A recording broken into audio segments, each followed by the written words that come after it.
Hello and welcome to a very belated Burn KC ScorchCast. My apologies for the late release. I ended up having a busy first half of the week. But down to its hump day, i.e. Wednesday, i.e. 2 days after normal ScorchCast posting time, we're here.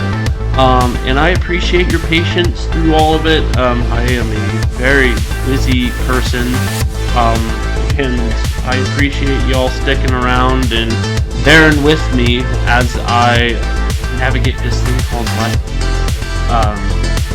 We're here, though. We're going to talk Kansas City sports as we normally do, and boy howdy, we've got a laundry list. We're going to go over college football first. KU, Mizzou, and Kansas State all had some interesting news, I'll say, come out of all three programs. We'll get into that, though. Got some Chiefs news as well, including the burning question that we will go over. We got some sporting news. They are playoff bound. In fact, their game is tonight. It is 2 hours away as I am recording this. So I'll go into the game, but I won't predict anything, and I won't be like, oh, I think this will happen. Because we all know how that turns out when announcers, commentators, media analysts, etc. Predict games. It's a little thing called the announcer's curse, and it's very real. So, I'll go into it a little bit. I'll go over some keys to the game. Obviously, we won't know, and hopefully this will be put up either right before or during the game, but I doubt you will be watching during the game, so we'll see. I'll give my take on it. Let's just say that. Then we got some pretty major Blues news as well. We're going to be talking about that too. And finally, you may be wondering why this has sprung up again. It's Movember. Very close to it, at least. It's the 25th as of recording this episode, and Movember is 6 days away. So, I will be putting that back up. I will be reactivating my Movember account. More details will be explained when we get to the end of the show. So, sit back, enjoy. Thank you very much again for bearing with me on this, and let's just get started. All right, let's just start off with what's probably going to be our biggest section of the show.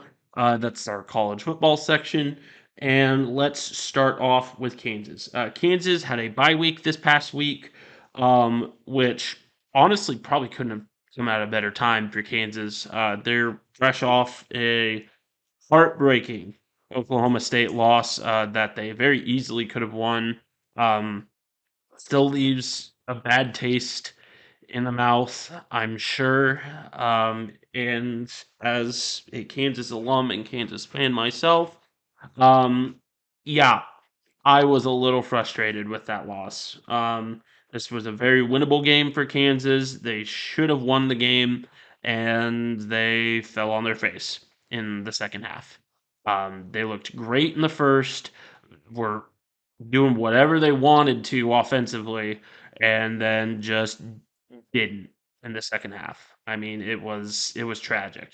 But you have time to recover, and potentially you could get your starting quarterback Jalen Daniels back. This being said, Lance Leipold did come out, I believe today or yesterday, saying that Jalen Daniels is not likely to start against Oklahoma, but he's making good progress. Who knows what that means, in all honesty? It could be a strategic move, just saying, we don't know that Jalen Daniels will be good to go for this game. It could be code for we are actually keeping things under wraps until game time to make sure that Oklahoma State, or excuse me, Oklahoma doesn't know our move as of yet. Told you to do it all the time. I wouldn't be surprised if this was the way Lance Leipold was going to go about it. It can kind of seem cheeky, can kind of seem dirty a little bit, but I mean, every coach does it. In all honesty, it happens all the time in any sport. In all honesty, it does. Um, so I wouldn't be surprised if Jalen Daniels does get playing time this coming Saturday, but expect Jason Bean to start. That's not a bad thing. Just hold your horses. Jason Bean can play in big games, and the fact that he's had 2 weeks to prepare, there's no excuse for him. If he comes out and just poo poos the bed, then yeah, then you can dog him. In all honesty, you can. Um, the way he performed against Oklahoma State was great until it wasn't. I blame the play calling mainly because I feel like Kansas got complacent with the play calling. They weren't throwing the ball anymore. They were really running super conservative offense, and it ended up biting them in the butt. And the fact is, they ran the cute stuff when they shouldn't have. Um, but there's still a lot of growing pains with this Kansas team. A reminder that they just got good last year, or really competitive last year. Um, So it's the fact of the matter is a lot of people are really blowing this Oklahoma State loss out of proportion. And I think it's because the expectations were exceedingly high after that UCF win. UCF's 0-4 in the conference right now. They're not the best team ever. They're not Texas. They're not Kansas State. They're not Oklahoma. They're UCF. They're a former Group of Five team, and the fact of the matter is, Kansas should have beaten them by a lot, and they did. They fulfilled expectations. They did not exceed anything, and I don't know why it was. You know, the attitude going into the Oklahoma State game was, "Oh, we're gonna walk all over them," especially after they beat Kansas State. I mean, I thought that was completely delusional, to be honest. Um, to expect that Kansas was just going to walk into Stillwater and just get a W. I knew it was going to be a tough game. I am still disappointed in the loss, yes, but you know the play calling needs improvement. We can't get complacent. Um, Jason Bean looks good. He's just got to make sure to hone in on his decision making skills, because he made some pretty boneheaded plays that didn't put Kansas in the best of positions. A lot of it was not his fault, but you know, there's some blame on him. I agree. Jalen Daniels being back would help, but it's not going to be a cure all. I'll just say that right now. He's still dealing with back issues. Back issues are nagging, they're unpredictable, and they could rise and fall at any time throughout this season. Even if he's cleared, there's no guarantee he stays cleared. So a lot of people need to understand that there's a possibility Jalen Daniels stays absent for a while. Um, that he might re-aggravate it. So just play it by ear and understand that Kansas is still going to go bowling. They need one win, and the rest of their schedule, sans this Oklahoma game, is fairly easy. I mean, yeah, you've got you've got. Give me 1 second here. Apologies, I got an important call right in the middle of that segment. But we will continue here. Because I don't want to cut out 6 minutes of conversation. I apologize.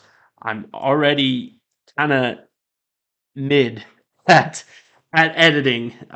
So I will not cut out that 6 minutes that I just talked. But kind of a TLDR of Kansas. Jalen Daniels is still not 100%. Uh, a 100% start, I should say. There's a possibility that he is 100%. That remains to be seen. He's making excellent progress from what we can hear. And overall, Kansas's bye week came at a great time because now they can go into the second half of the season with a chip on their shoulder, knowing what they need to do and how to execute it. And there's no excuses from here on out. You have to get, in my opinion, you have to meet expectations, which are between 7-5 and 9-3. Um, if you can meet 7-5, I will call this season a success. If you can meet 9-3, I will call that exceeding expectations. But we'll see. I mean, honestly, we'll see. Um, I think Kansas is still going to go bowling. There's a 90% chance that they will. And if they don't, that's going to really hurt their program if they don't end up being bowl eligible this year. I mean, that's really going to hurt. So I think Lance Leipold knows that. I think everybody on that staff and in that player pool knows that. So I'm not too incredibly worried. And I think the pessimism surrounding this program is completely unfounded. So um let's talk about Mizzou. And if you know what I'm laughing about, let's go over it. So let's just go into Ryan Wingo here. Let's just jump right into it. Uh, Ryan Wingo was or is a recruit out of St. Louis University High School in St. Louis, Missouri. He is a hometown kid of Missouri. He is the number 4 recruit in the nation. And I believe he's either the 1 or 2 wide receiver in the nation. He's kind of a big deal. He's got a lot of skill. I've seen some film on him. He looks excellent. I mean, he looks like a man amongst boys and just looks superb. Ryan Wingo was predicted by basically all media outlets, including myself. If you remember right, I wrote a college football dogs article and I released it Sunday to the Burn KC, detailing, Ryan Wingo in all likelihood is going to go to Missouri. Mhm. I have some pie in my face as of today. Now we'll get into other things, but Ryan Wingo at this point has chosen Texas over Missouri. He committed today, and his father had some interesting words. He said the signing day is on December 20th. Missouri is still more than open to recruit my son. That was Ryan Wingo's father. I paraphrased. I paraphrased the quote. I watched the video on it, and I paraphrased what exactly he said. But it seems like, just based off of what I've seen insiders say and what I've seen, what I've seen with Ryan Wingo so far, it seems like he's playing the long game and is trying to get the best NIL deal out of a school, which in the age of NIL is completely understandable. I get it. Go get you a bag, son. Like, go get a bag. That's fine because that's just the way of college sports now. It's slowly morphing into kind of a professional sports atmosphere where money is the bottom line. It's always been the bottom line in college sports, let's be honest here. But now more than ever, it matters. And Texas has a lot of NIL money to throw around. A lot. And I think that's what the decider was here. Texas threw the bag at Wingo, and Wingo took it. So unless Missouri can come up with a better offer, because I think Missouri still has a shot after what happened with Wingo, inviting a bunch of Missouri commits to his ceremony, to his commitment ceremony, and just kind of throwing that in their face. Maybe there isn't, but Mizzou still has a shot, and they can still probably recruit him. I don't know if they will after that, but there's a chance. I don't think Missouri can keep up with the money that Texas has, though. I think Texas is going to reap the rewards of NIL. And I think that's why they're moving to the SEC. I think that's why they're getting all these big name recruits. And I personally, I think that's why they're on their way back. Yeah, I said it. Texas is probably back. We'll see how the rest of this season goes. Quinn Ewers is injured, so we'll see. But with that being said, Missouri's having a lot of success. And with the wide receiver room that Missouri has right now, it's young and it's talented. I think they'll be just fine. I don't think they need Ryan Wingo. I think they want Ryan Wingo. And they already have a blue chip recruit in Williams and Waneri.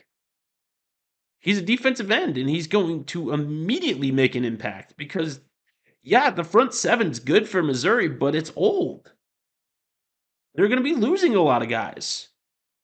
So the addition of Williams Waneri matters way more than the addition of Ryan Wingo. There's a lot of W's in that sentence.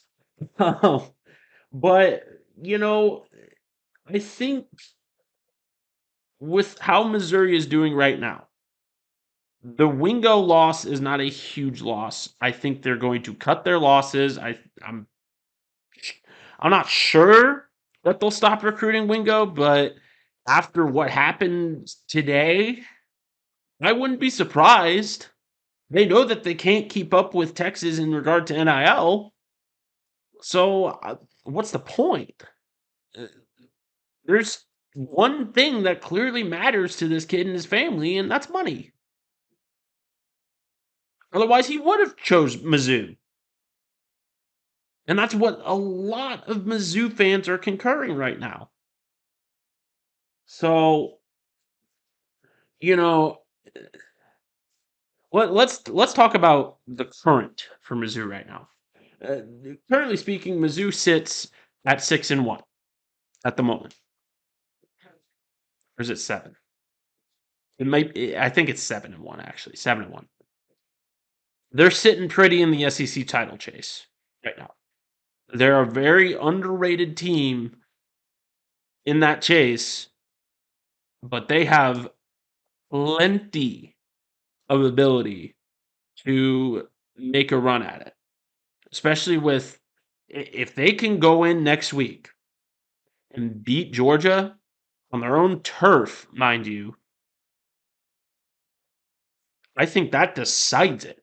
I think Missouri absolutely goes to the SEC championship if they can pull that off. But that remains to be seen. Georgia's a juggernaut, too. They're not going to lay down and die. And they fully expect Mizzou to come out swinging. So if Mizzou can pull a win out of their butt in Athens, I think they're a shoo-in. If they can't, it's not left up to them anymore. I think it's left up to whoever loses and if Missouri can make sure the wheels don't fall off. But it's going to be interesting to see down the line where Missouri team ends up. I think Drinkwitz has absolutely saved his job at this point. I take back pretty much everything that I said at the beginning of the season about him and his job being threatened. I think he's in all likelihood going to be at Mizzou from here on out unless this season absolutely implodes. So, interesting stuff going on with Missouri, good and bad. As for K State, um, not as much going on with them as there is with the other two schools. They do have a quarterback battle going on right now. True freshman Avery Johnson has looked stellar in the games that he's played in and started, um, while Will Howard has underwhelmed this year. So that's kind of left Kansas State at an impasse, trying to figure out who is going to be in which situations because Avery Johnson's special. I mean, he's a great ball player, and Will Howard is too. But with his struggles, and I'm pretty sure Will Howard's hurt in some capacity. He has to be. He's not making the throws that he made last year. He's not as mobile as he was last year. So I think there's something deeper going on there. But Chris Klinman came out and said that both of them will still be playing. And the two quarterback system can work, but it's not recommended because most of the time it doesn't work. So I'm interested to see where Kansas State goes with this. Because if Will Howard continues to underwhelm, if he continues to throw picks, if he continues to not show mobility and be, a shell of what he was last year, I think that opens the door for Avery Johnson to get even more extended playing time because he's looked stellar. And I'm intrigued to see where they go with this next game because it's Houston. It's an easily winnable game. So it's kind of a litmus test for which quarterback is going to get the lion's share of the playing time from here on out. And it's proving grounds for both of them. If Avery Johnson comes out and lays an egg, or Will Howard comes out and lays an egg, that opens the opportunity for the other to supersede. So we'll just have to see what happens. It's going to be interesting. I'll say that much. But like I said, this segment is by far going to be the longest of the show. Thank you for if you're not a fan of college football, thank you for sticking with me. And we'll be getting into the Chiefs here shortly, so stick around. All right, on to a not as long but still probably going to be somewhat long segment. The Chiefs. They looked stellar against the Chargers. That was the most complete performance they have had this season. And they stomped the Chargers. The scoreboard wasn't indicative of just how lopsided this game was. The offense has found their groove again. Sans the Clyde Edwards-Helaire dilemma, but the offense has found their groove again. And I think they've found a wide receiver one finally, and that's Rashee Rice. Rashee Rice does not look like a rookie.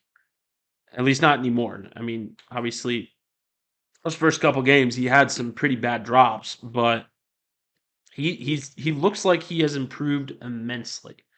And I am super happy to see that.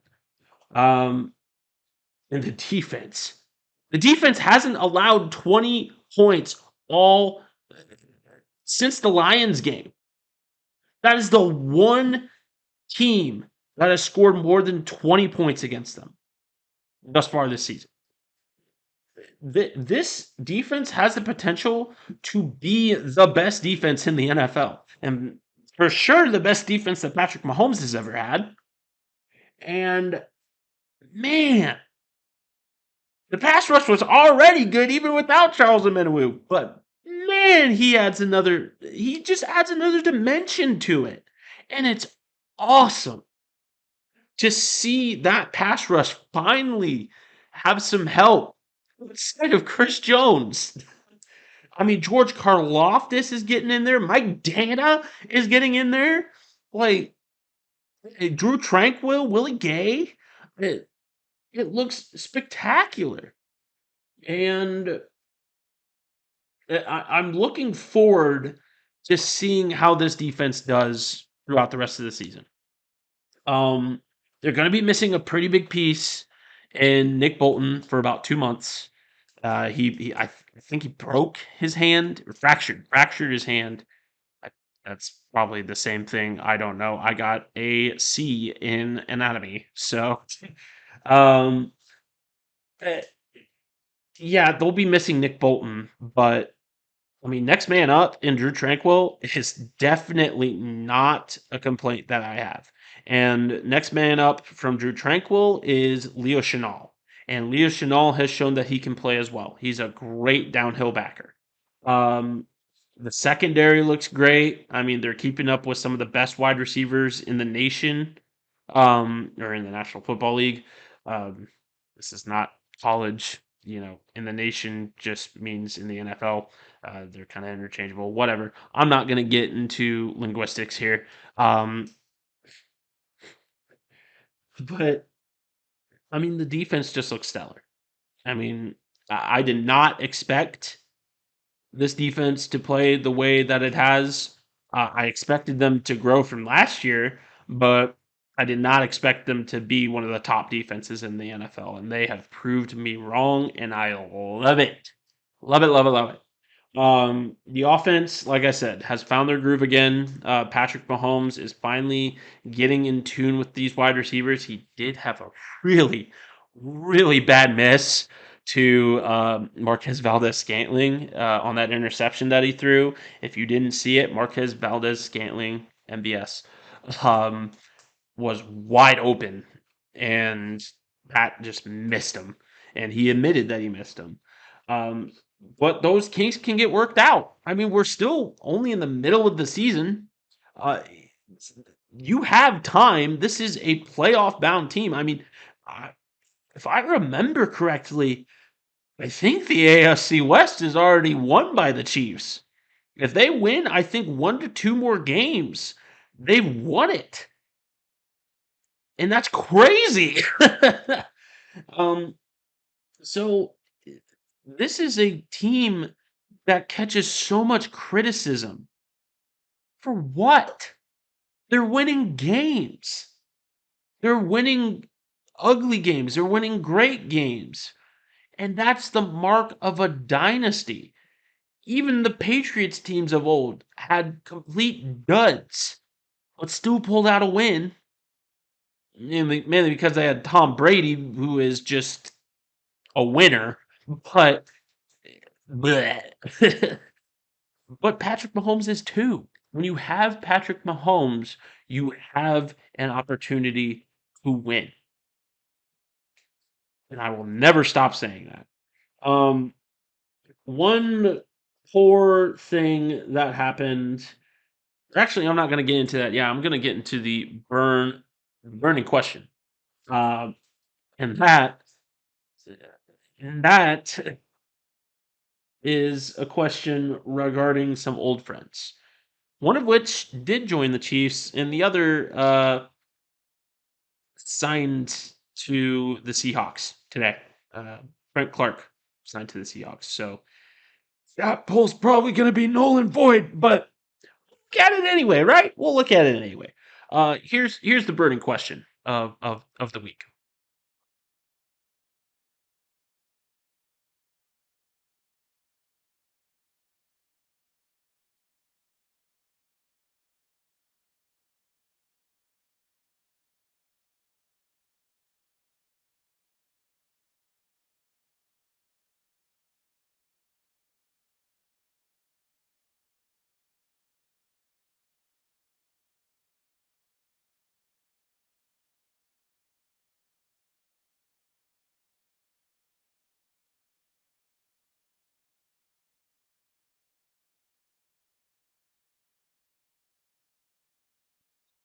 Right. So as you can see, a lot of people are generally excited about the addition of these veteran presences. Um, we'll replace Frank Clark with Mike Pennell, um, which is not really all that much of a replacement. But yeah, I gotta have something to talk about. Frank Clark's not signing with the Chiefs, so but Mike Pennell is, so we'll talk about it. We'll talk about it. It's a good depth piece. I will say that. It is a good depth piece. Where we're going to put him in, I have no idea. He's a practice squad player right now at this point, but say someone gets injured, God forbid, there you go. But the addition of Miko Hardman made an immediate impact. I mean, immediate.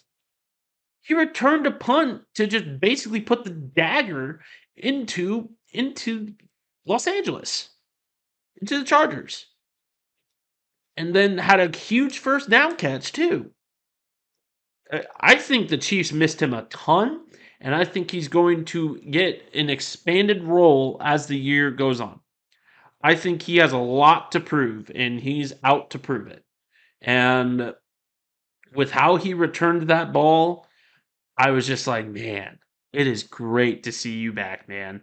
Because I think he caught a ton of flack with his first stint in Kansas City. Yeah, there were a couple times where it was well deserved, but overall, he wasn't a bad wide receiver. He put up stats. He did. He had a couple of bad misses, but overall, he caught a ton of unnecessary flack. And yeah, we shipped him off to New York where he got 6 yards off one catch because he was injured.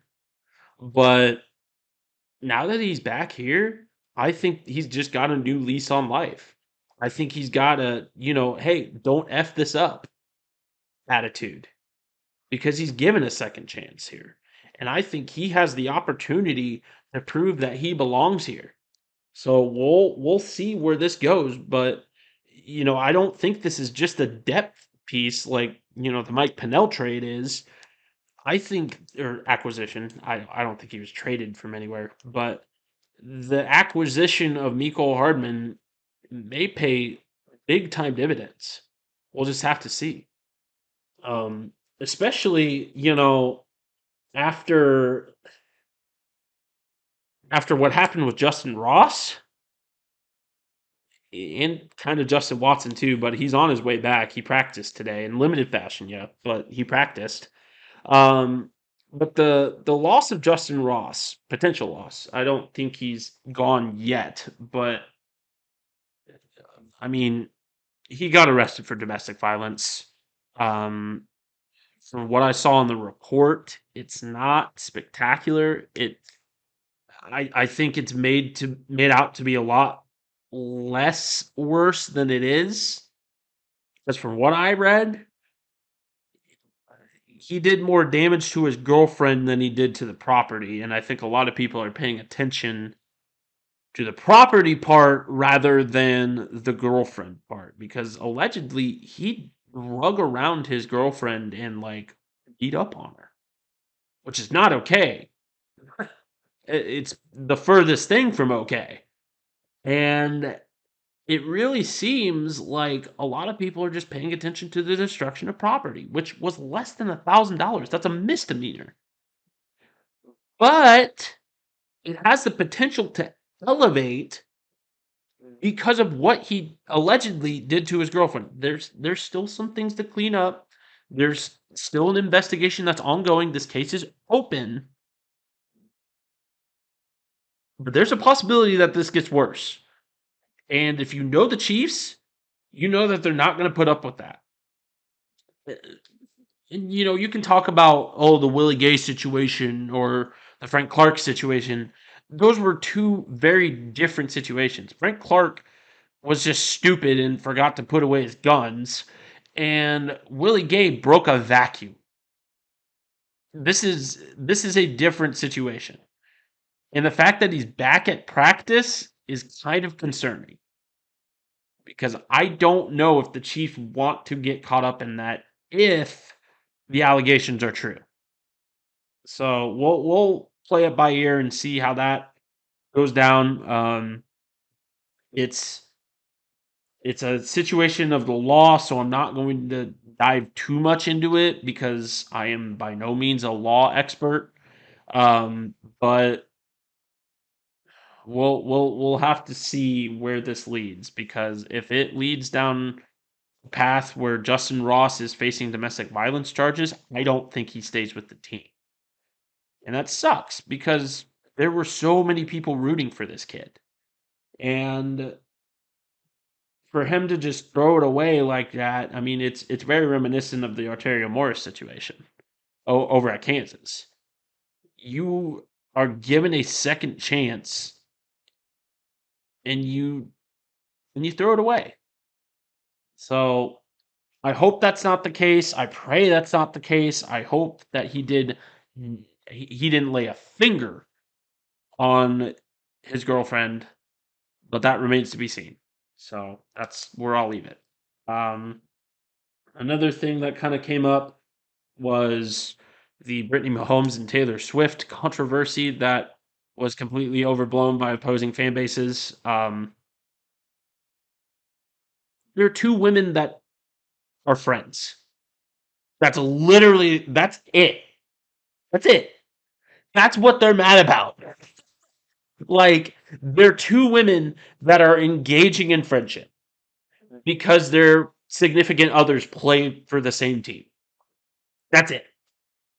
And for some reason, this has Dave Portnoy up in arms, and this has the Denver Broncos fan blogs up in arms. Dude, get over it. Shut up. I mean, it's ridiculous at this point. You're grown.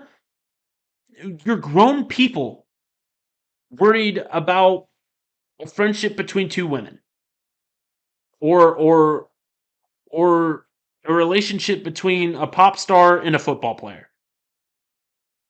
That seems genuine. That seems like it's true. And God forbid you take the Swifties off. So I don't know why you're playing with fire here. But you know what? If you want to, if that's what it means to get engagement, then sure, fine. Go crazy. Um I'll tell you I'll tell you right now, I will not be participating in that engagement. I won't. That's exactly what a lot of these guys want you to do, and that's why I'm not participating in it. So that's where we'll leave the Chiefs talk. I'm going to talk sporting next. All right, some sporting talk for you. Sporting Kansas City is officially in the playoffs. They're playing the wild card game tonight against the San Jose Earthquakes. In as of recording this episode, the game is 1 hour away. I am not going to predict anything, as I said in the intro, but I will give a few keys to the game. Possession is key for Sporting. Capitalizing on said possession is the biggest thing that you can have right now. Sporting has not done, they've done a decent but inconsistent job with possessing the ball and capitalizing on said possessions. Um, you have to give the ball to your playmakers and let them do the work because that's another problem that they've had is they're not giving the ball to the guys that they know can score goals. And capitalizing off of set pieces is another problem that they have. Um, have to make sure those corners get in net and have to make sure that you guarantee those free kicks are fruitful. Um, but other than that, I mean, the defense looks great. The defense looks solid, and they have to stay solid. if they're going to be beating this Earthquakes team that is also hell bent on making the playoffs. Because I know Sporting is too, because they eked into the playoffs. Eked into it. Like, it came down to the last week of play. That's how close it was. And they cannot pass this opportunity up. San Jose is a plenty beatable team. And I'm interested to see how they carry the momentum of blowing out Minnesota and having a really good month overall into the play that, you know, really, really matters at this point. Because now you're in the playoffs. You've been playing basically playoff soccer this entire month, but it's for real this time, and you not only need to win, but you need to win with authority. And you need to keep this momentum going in order to make it through to not only the next round, but I personally think this Sporting team has the talent to make it far in these playoffs. I think they do. A lot of people are saying, oh, Vermees just doesn't have it anymore. Oh, there's a lot of aging players that have just been past their prime this season. It's time to kind of just let this season go. How did they get into the playoffs and blah blah blah. That's that's loser talk. That's loser talk. Peter Vermees has won MLS Cups before. There's guys on this roster that have won MLS Cups before. You have to trust the process. And even if they don't end up, going too far in the playoffs, trust the process and understand that this took a monumental turnaround for Sporting to make it to the playoffs. A monumental turnaround. Because they were dead last in the Western Conference at one point this year. Dead last. People gave up on them during the summer. They went through a ton of turmoil at the beginning of the year with all the young players just being accused of having a lack of effort, of the organization being apathetic towards said lack of effort, and a lot of people were chanting "Fire Vermees, fire Vermees." What now? They're in the playoffs. They've had a huge turnaround. Keep that momentum going and prove the haters wrong. And it starts tonight. So, good luck to Sporting. I hope they do very, very well. Um, let's go ahead and mention. I was going to mention this in the minor news, but I want to talk more about November. So I'm just going to jump into Kansas City current news because there's a couple things that we do have to talk about. Few things that we got to mention. Kansas City current hired a former U.S. men's national team coach in Vlatko. I can't remember how to pronounce his last name. Give me just a second. Vlatko Andonovsky. Yep, Vlatko Andonovsky is the new Kansas City current coach. If you remember correctly, Vlatko didn't exactly lead the U.S. to glory. He actually led the U.S. into failing to qualify for a World Cup. I believe that was him. Or was it? Oh, he coached the women's team? I thought he coached the men's team. Huh.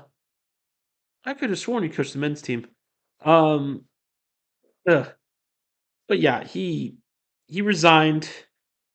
Okay, now you're jogging my memory. I got him completely confused. I think I got him confused with Jurgen Klinsmann.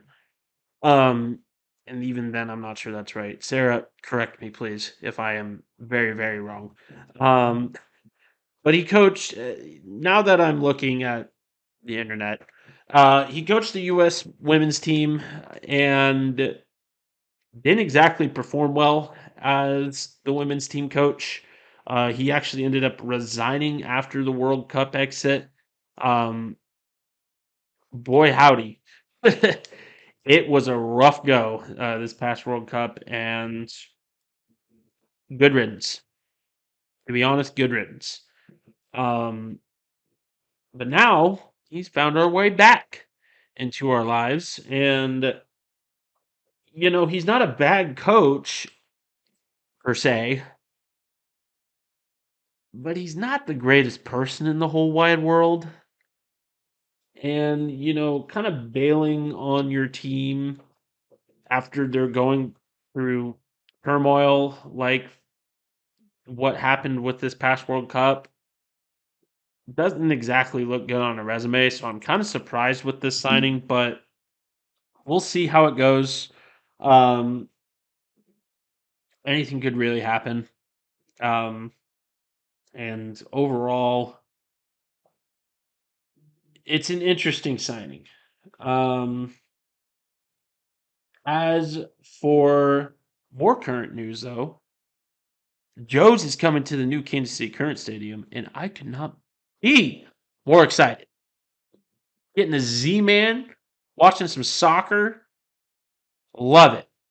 I cannot wait for this new stadium to open up. But anyway, on to some Blues news.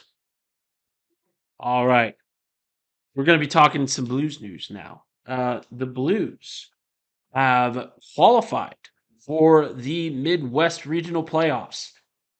This means that they will be traveling to Cincinnati to go play, I believe, Cincinnati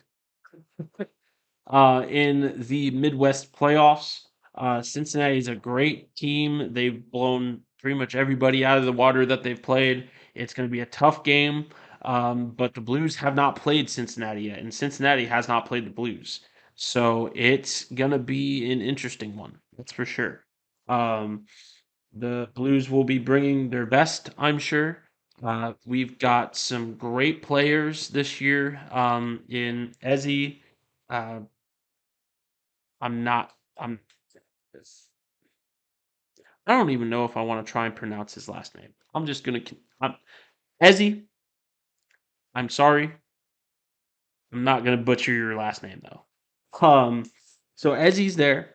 You got Greg Fry. You've got some talent in Aaron Martin, who is a former professional sevens player. Um, you've got some talent in Jimmy Lillis, who is a good friend of mine. Shout out to Jimmy.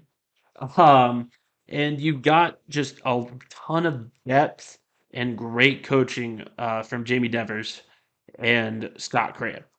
And that will take you very, very far. It's been leaps and bounds. You can see it on the field. It's been leaps and bounds better. Um, with the talent pool, with the fitness, with just how they've played this year, and it's made a lot of us very proud. I know I, for one, am very proud.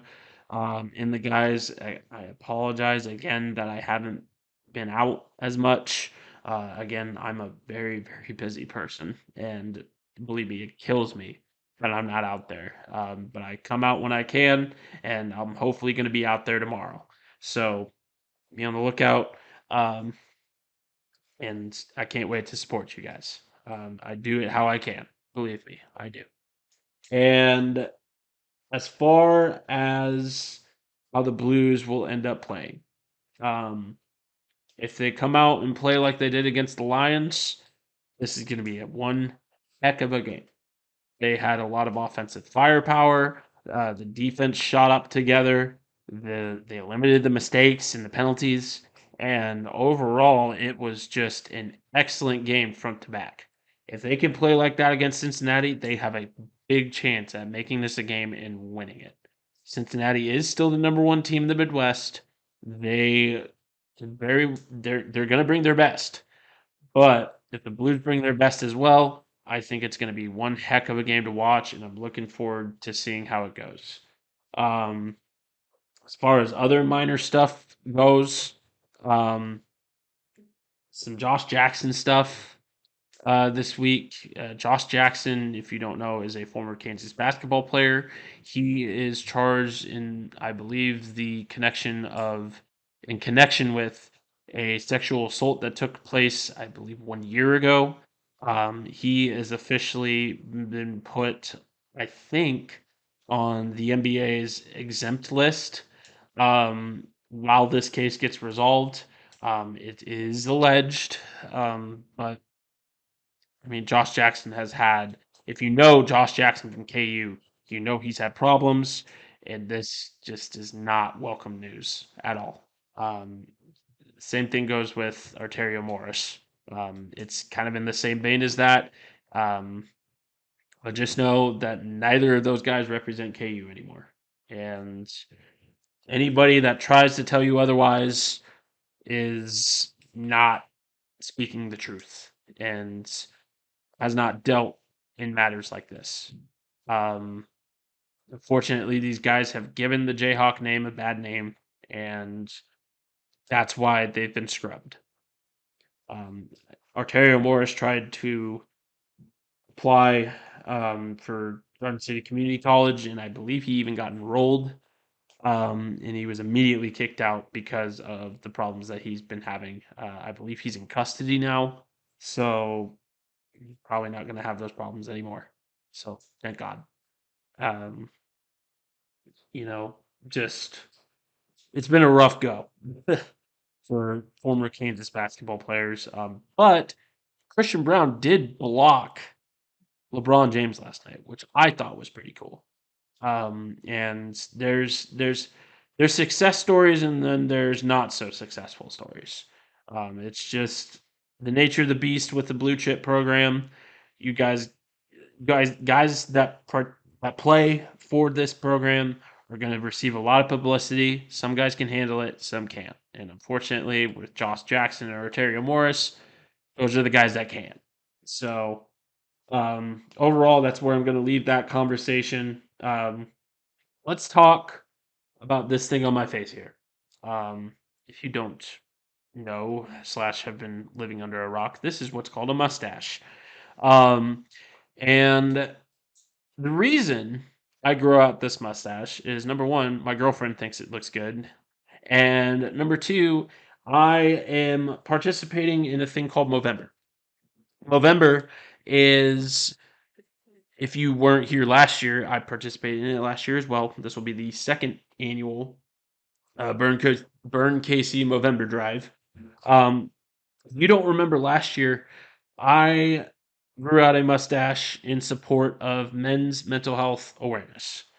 And that's what the Movember Foundation is all about, is bringing awareness to men's mental health and getting men the resources that they need to deal with both their physical and their mental health, because it's severely lacking in multiple aspects. And in order to be a a person that is a servant to the ideologies of equal rights, of humanity, and giving people the best lives possible, including yourself. I think this is a great cause to support, and I think this is a great cause to put your money, time, and energy toward, because it's a big problem. Um, I believe the statistics show that a man commits suicide every 60 seconds in this country. And that's just not okay. I mean, it's not. Um, I'm going to get deep here with a personal story. Unfortunately, I have lost a loved one to mental health problems. And he was one of the brightest shining stars in any room. Truly one of the nicest guys that you would ever meet. I mean, he was so extroverted, so cheery, and just brought light everywhere he went. Um, but he had his demons, And and this is the main issue when it comes to men's mental health is a lot of men are really, really, really good at hiding it. And in the end, that's what eats at them the most. And as someone who has also struggled with my mental health and my physical health too, it's very hard to end that stigma because it's so ingrained into your mind. And to be open about your mental health, to be open about your physical health is so incredibly important. And a lot of men don't see that because of the stigma that has been put by society regarding masculinity, regarding the definitions of what makes a man, etc. I want to be the first to let you know that it is okay to speak your mind. It is okay to have healthy outlets, to cry, to laugh, to show emotion, and it is okay to ask for help. I did, and it quite frankly saved my life. I have a great support system. I couldn't ask for a better support system. Um, and to have that is so much more important than a lot of people realize. And I hate that I'm getting on my soapbox here, but the fact of the matter is, this is a situation that deserves your attention. This is a situation and cause that I am incredibly passionate about, being that I lived it, being that I've had to lose loved ones because of it. And I think a good quote from one Patty the Batty, um, who is a UFC fighter, an Irish UFC fighter that I definitely look up to because he's awesome. Um, but he also made a very poignant statement about men's mental health. Um, I'd rather carry the weight of your emotions than carry your coffin. Like I said, it's poignant, but it drives the point home of why this cause is so incredibly important. Mental health in general is something that people need to be paying more attention to. But I think with men, there is that stigma behind it. There is that stigma of we need to be stoic. We need to be these unfeeling creatures that all we do is provide. And that's just simply not the case. Talk to someone, seek out help, lean on your friends if you have to, because nobody, and I promise you, nobody wants to carry your casket. Nobody wants to see you dead. Nobody wants to be in a situation where they have to say goodbye to a friend as someone who had to do it themselves. So I'll be starting the Movember campaign here November 1st. Be on the lookout for the link. I really want to get past our last. I want to get past last year's results. Last year we raised over $250. This year my goal is to raise $500 or more.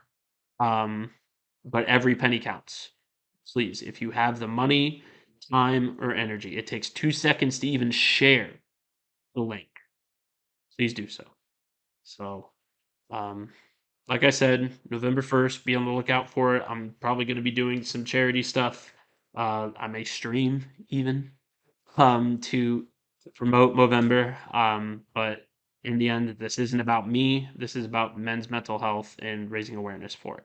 So, again, be on the lookout. Um, that's our show. That's it.